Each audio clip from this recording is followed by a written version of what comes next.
காசி விஸ்வநாதர் ஆலயம் ஒரு காலத்தில் இஸ்லாமியர்கள் வசம் இருந்தது. ஆனாலும் பூஜை எதுவும் இல்லாமல் பூட்டி கிடந்தது. காசி தேசத்தை ஆண்ட நவாபிடம் கோயிலை தம்மிடம் தர வேண்டும் என கோரிக்கை விடுத்தார் குமரகுருபரர். நவாப் அவருக்கு ஆசனம் தராமல் நிற்க வைத்து பேசினார். ஒளிபெயர்ப்பாளர் மூலம் குமரகுருபரர் சொன்னதை கேட்டு அகம்பாவமாக, நீங்கள் என் மொழியில் பேசுங்கள் என்று கூறி எழுந்து போனார். அந்த சபையே இவரை எளி நகையாடியது. மறுநாள் விடிந்தது. காசி தேசத்து ஆண்டோர்கள் அந்த சபையில் கூடினர். எங்கே அந்த கிழவர் என்று நவாப் கேட்க, அவர் அரபி படிக்கப் போயிருக்கிறார் என்றார் ஒருவர்.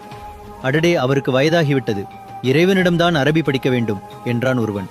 ஆளுக்கு குமரகுருபரரை கேலி பேச நவாப்பால் சிரிப்பை அடக்க முடியவில்லை.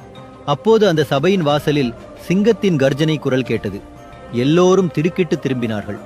பிடரியும் கோரை பற்களுடனும் சிவந்த கண்களும் கொண்டு ஒரு முதிர்ந்த ஆண் சிங்கம் சபையில் நுழைந்தது. குமரகுருபரர் அந்த சிங்கத்தின் மீது கால்களை தொங்கவிட்டு அதன் பிடரியை பிடித்து அமர்ந்திருந்தார்.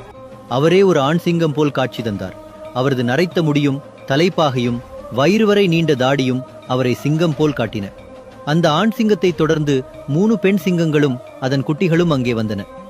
இதை கண்ட நவாபின் சபை கலைந்து ஓடியது. நவாப் தனது வாளை உருவி, என்ன இது என்று கத்தினான். அதற்கு குமரகுருபரர், நேற்று நீர் எனக்கு அமர ஆசனம் தரவில்லை, எனவே ஆசனம் எடுத்து வந்தோம் என்றார். இதுவா ஆசனம்? இது சிங்கம் அல்லவா என்று கேட்க, ஆமாம், நீ அமர்ந்திருப்பது பொம்மை ஆசனம். பொம்மையின் மீது அமர்ந்த பொம்மை நீ. நான் உயிருள்ள, உயிர் மீதுள்ள உயிர் நான் என்றார் குமரகுருபரர். சிங்கம் நவாப் அருகே வந்தது.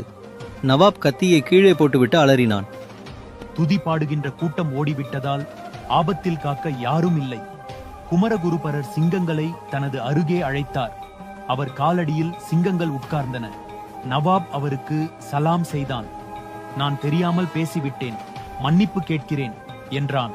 அதோடு, உங்களுக்கு என்ன வேண்டும் என்று கேட்டான். காசி விஸ்வநாதர் ஆலயம் திறக்கப்பட வேண்டும், கங்கை நதிக்கரையில் மடம் ஒன்று கட்ட அனுமதி தர வேண்டும் என்றார் குமரகுருபரர்.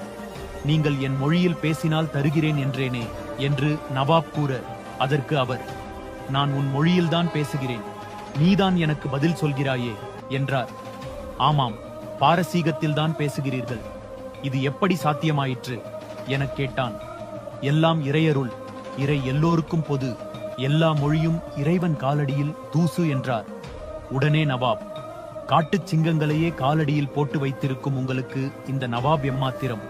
காசி விஸ்வநாதர் கோயில் உங்களுடையது, அதன் சாவி உங்களிடம் தரப்படும் என்றான். இப்படித்தான் காசி விஸ்வநாதர் கோயில் நமக்கு கிடைத்தது.